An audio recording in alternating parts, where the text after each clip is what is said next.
you are the current member representing Southeast on the governing board of the Northeast Development Commission. What is Nigeria's experience when it comes to climate change? Initially, I recall when I was appointed to chair the House Committee on Climate Change in the House of Representatives in 2015. To a lot of my colleagues there, it was something, to make jest of. Some of them would even call me the rain maker, the rain doctor and all that. But you will see that over time, climate change has contributed significantly to part of the crisis that we're having today, particularly insecurity. Because by the time you look at what has happened, how Nigeria falls within the Sahel, the Sahara region, where you talk about the drying up of this area, talking about from Senegal, stretching down to Djibouti, about 11 countries, on that what has led to the creation of the Great Green Wall for Africa. You discover that Nigeria falls in that region, particularly the northwest and northeast. They are cut off when you draw that line from Senegal to Djibouti. Now, what has happened within those areas? Just like I said in my introduction, all those areas have been suffering from drying up, drought, desertification. Areas where they formerly farmed, grazed, have now turned into dust. And the people are moving and pushing southwards. So, what do you see? You now see people embarking on what we call forced and hazardous migration. They are not doing it that they are changing employment or that they have been hired in America or whatever. But they are now forced to look for where to find something to eat for themselves and their children. So as they push down, then they meet people who are already in places like farmers and all that. So you now hear about herders and farmers clashes. And before you handle it, it gets into something else. I have talked about Lake Chad. Lake Chad used to provide means of livelihood for well over 30 million people. When you talk about Nigeria, Chad, Niger, and Cameroon. But when you see a place where people were doing farming, animal husbandry, and fishing by able-bodied men who are the only skill is that they know how to farm, they know how to fish. Suddenly the place is drying up. They are now in the cities where they don't become easily purchasable. That is, if you ask them, go and do this, they do it because they want to survive.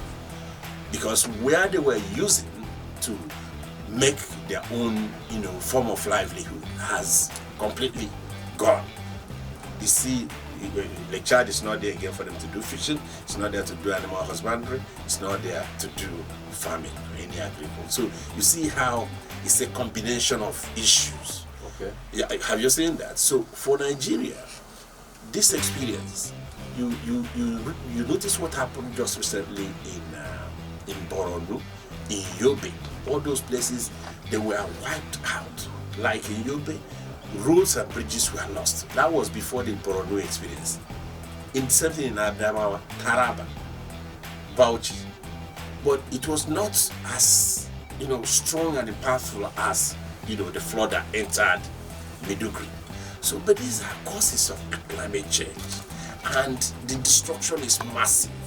So, if you do not know, you'll be wondering what exactly has happened. But if you have been around over time and observed these changes in weather pattern and activities, you will then appreciate that truly the impact of climate change on the nation is heavy.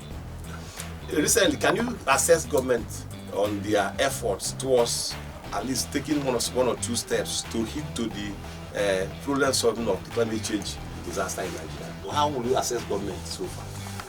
Well, first, I will assess government positively. And I'll tell you the reasons. I just stated here that when I was appointed the chairman of House Committee on Climate Change, a few of my colleagues would call me rain doctor, rain maker. They just were making jest about it.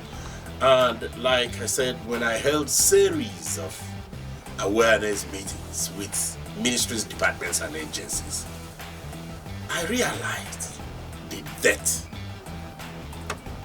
of lack of knowledge amongst very senior government That the officials. stakeholder that should know something about climate change. Absolutely. So I realized that, and then I now continued along that line to create it. So the reason what I'm coming to say, assessing government.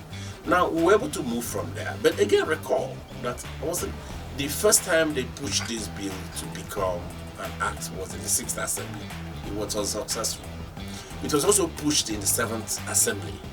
It was unsuccessful before I came in the 8th Assembly. And when I pushed it in the 8th Assembly, it was also not assented to. Mr. President, the then President declined assent. It was that God helped me to be the only person within my federal constituency to have been re-elected. So when I came back in 2019, I followed it up. Unfortunately for me, I had a fantastic speaker who is now the Chief of Staff to Mr. President, His Excellency Right Honorable Femi Gbajabiamila. He supported me actively, and then we broadened the base of consultation to be able to get, the buy-in of people in the Ministry of Justice, Environment, Agriculture, Finance, and all that, for them not to go and, for the bill not to suffer the setback that it has suffered in the past. Yes. So eventually, the then president, after coming back from Glasgow, now assented to the bill. So from that angle, government itself has laid a critical foundation. Remember that I told you that in 2015, we were to go push legislations to serve as legal framework, guardrails to, for the government to know what to do and how to do it, so that it can set, objectives and how to arrive there. So for governments in Nigeria, yes, they've done a lot. I also would like to say, without sounding any more, that in Africa, we are just one of the, I think, either 3 or so. Kenya, Nigeria, Uganda, that now have their own legal framework. I don't know whether any other person has got theirs. So for that, we are standing up there, and it is due to this collaboration that I told you I got from the then speaker and my colleagues too. Now, we have that. We have Energy Transition Plan. We have the Electricity Act. You probably ask how Electricity Act has to do with climate change. Well, let me explain to you. The relationship. The relationship. In sections 164 to 167 of the Electricity Act. Remember, for the 9th Assembly to get the Electricity Act, we first had to, move it through an amendment of the Constitution, to move it from exclusive list to the concurrent list, and subsequently now pushed for the bill, which was passed before the other administration finished. And then President Bola Ahmed Tinubu came in and assented to it just about 8 days or so after assumption of office. So that's why you have electricity. And so today, issues of renewable energy, like I mentioned in sections 164 to 167, these things now can easily be done. And again, the state governments have been empowered by this Electricity Act to also go ahead and create their own electricity authorities. And that way you can, create the enabling environment for you to have renewable energy in the rural areas and be able to empower agriculture and other industrial activities. Again, President Bola Ahmed Tinubu has provided, as we would say, he has exercised leadership. Because as he assumed office, one, he signed out the Electricity Act. 2, when he presented his budget before the National Assembly, in 2023, November, before he came to Dubai, he clearly said in paragraph 23, 24 to 25 that, look, we are going to take up issues of climate change and find resources from there to support the nation. That's what he said on the floor of the National Assembly. And that's a powerful statement. And he did not stop there. He now moved ahead and led the team that went to Dubai. Yes, a lot of people said there were many people, but he created the needed awareness, because even some people who are influencers and people in show business, and of course the Dangotes, the Boa Cement, the Elmedus, all these, they came. So awareness is gradually trickling down. On the other hand, a few state governments have now started developing their own climate change governance, frameworks to enable them do what they're supposed to do without necessarily waiting.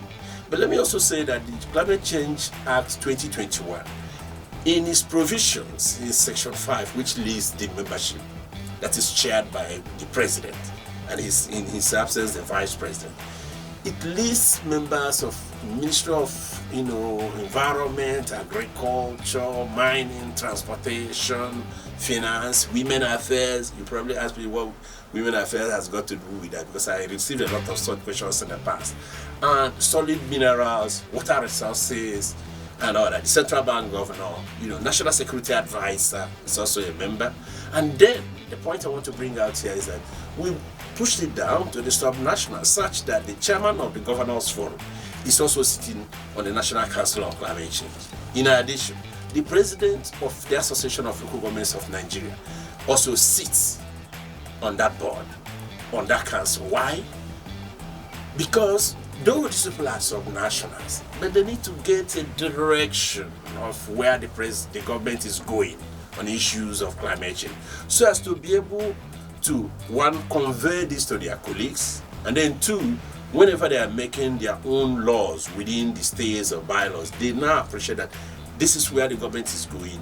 We have to work in unity to be able to arrive at the overall objective of the government.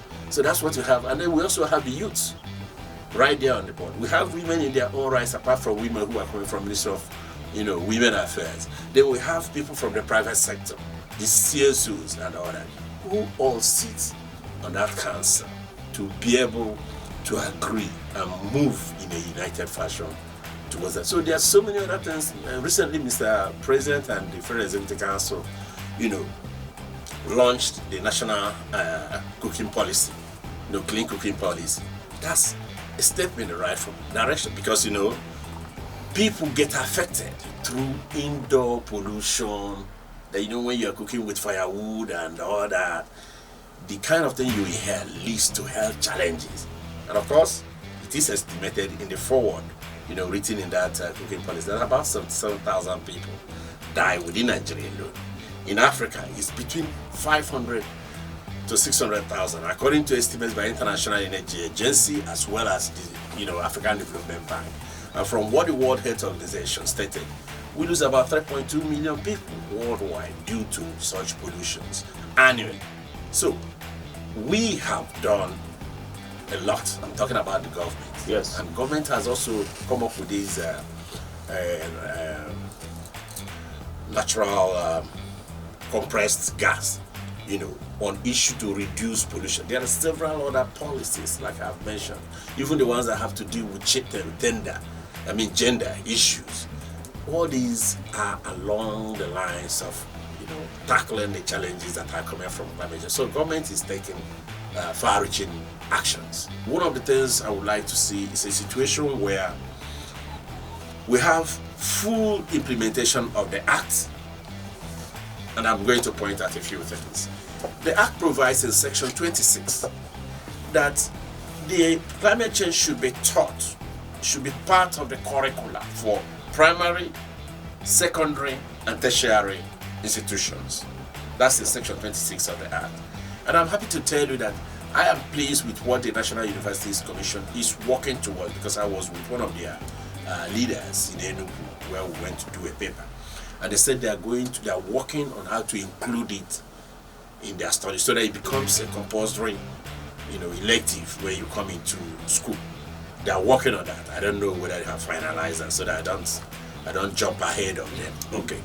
Then also for states and local government to be aware, one, that they are captured on the National Council on Climate Change. The president of AGO has a responsibility to inform the other members that, look, I have attended this meeting. This is what the government has said. So at our local governments, let's begin to work on this. The chairman of the Governors Forum has similar responsibility to do that. Then I have talked about now the provisions of Section 26 of the Act.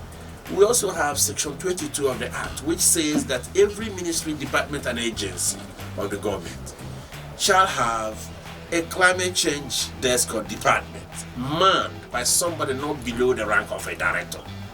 So when government begins to follow these things and begin to implement them, you discover that it will just cascade, just go down, come down, and then it's going to touch everyone. Because it is important that we begin early to let young people know what they should do, and not for it to be sounding, you saw we are struggling here how to explain climate change without making it sound esoteric. So this is what we would like to see. Because government starts saying this, and of course I will call on the National Assembly to ensure that they exercise the required oversight functions on these ministries, departments, and agencies, because they are the National Council on Climate Change is also supposed to be submitting reports to the National Assembly. It's there in the Act. That way, the National Assembly will work with the Ministry of Budget and Planning to ensure, as is the case in Uganda, that you don't prepare a budget and come and submit. You have to provide evidence that, look, we have made provisions for XYZ in our annual, appropriations bill for tackling climate change. The Chairman House Committee on Climate Change and the Chairman Senate Committee on Climate, they should be able to look at this and work with the Chairman on appropriations. If you don't see this, do not approve. So that way we'll be able to tackle the challenges. But we have all seen the devastating impact of climate change. It's not something, it's no longer what people usually say, oh, climate change is issuing warning shots. These are no longer warning shots. These are realities that we are living with. Nigeria at 64. Do you see anything that we are celebrating? We are one indivisible, indissoluble nation. That's worthy of celebration. We are starting from there. We have also grown from a nation that had almost no university. They had a university college, which was issuing the certificate of the University of London. It would actually become a full-fledged university to issue a certificate December 1962. That's when they signed the law. The Governor General signed the law to make it a University of Ibadan to issue a certificate. In fact, Nsukka issued their own before Ibadan. So, but the point I'm trying to stress is not to discuss Ibadan and Nsukka, is to say that by then, when we became independent, on the 1st of October 1960, there was no full-fledged university here before Nsukka came into being on the 7th of October 1960. Before you got University of 62, all these ones, University of Lagos, Ife, Ahmadu Bello, all these were 62 universities that got its own approval on December 29, 1962. That's when they signed the paper for Ibadan. So now, between then and now, you see universities. I don't know how many there are now. Federal universities, I think they are well over 100. Then you have private universities. Then you have polytechnics, you have colleges of education. And then you have graduates all over who are making marks globally. So, from that positive angle, we have something to celebrate. I was also born on 1st October 1960. You didn't know that, and I'm just telling you. So for me, as someone who has made modest contributions beginning from my community where I first attended secondary school as far back as 2001, the public secondary school, not private one, to stop my community who used to trek 6 kilometers to the nearest secondary school and then 6 kilometers back. So individually and collectively, not necessarily by maybe the size of the bag of your money, individually and collectively, this nation is moving. Are we where we are supposed to be? No, that's even what Mr. President is saying. Yes, we are people are suffering now, but it's just going to be for a short period because we must make those required sacrifices as individuals, as communities, as state, as a nation, for us to be able to get to where we're supposed to be. This is a particularly, exceptionally gifted nation where you have people who are intelligent. You only realize that when you move out, maybe you go to UK, you go to the United States, you go to Saudi Arabia, you see the number of Nigerian doctors, pharmacists and all that, who are dominating the space. It's a blessed nation. Whether you're talking of arable land, whether you're talking about the weather, whether you're talking about the people, this is a great nation. So we have something to celebrate. It's good talking to Rep. Sam Onigbo, former House of Rep member, two-term honorable member representing Ikwa constituency of Abia State, 250 to 219, 290 to 223. Thank you for being part of this program. Thank you, sir.